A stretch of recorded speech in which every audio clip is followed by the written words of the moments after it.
Bapak sekalian, kadang-kadang kita tuh jengkel sama seseorang, dikasih tahu sekali, 2 kali, nggak bisa.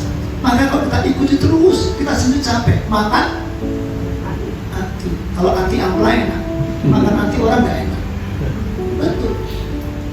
Kalau anak kita dikasih nasihat nggak mempan, suami nggak mempan, istri nggak mempan, jangan malah kita makan hati, kurus kering, nggak bisa makan, hidup panjang, anugerah. Udah, yang menciptakan hati manusia itu siapa? Tuhan. Serahkan Roh Kudus bekerja. Dan kalau Roh Kudus bekerja, bisa melembutkan orang yang keras apa? Bukankah Saulus itu orang yang kejam dan keras?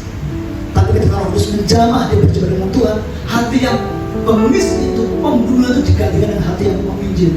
Dulu dia mencari jiwa untuk dibunuh, sekarang dia mencari jiwa untuk dikabarkan Injil. Itu Paulus.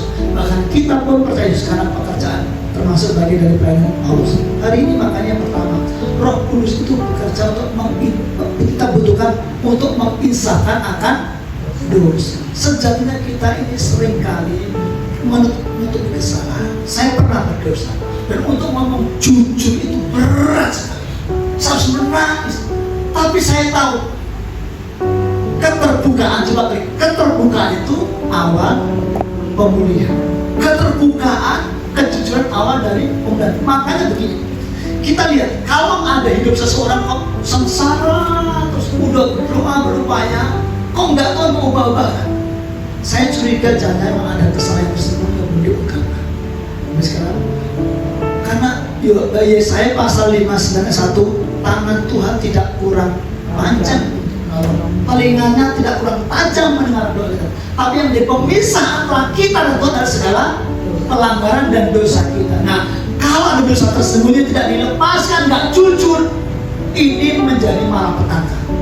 Kan sejatinya seluruh persoalan itu memang bukan karena dosa, tetapi sebagian besar dosa membuat masalah nggak selesai. Ditutupi bisa, tapi nggak akan selesai. Ganti.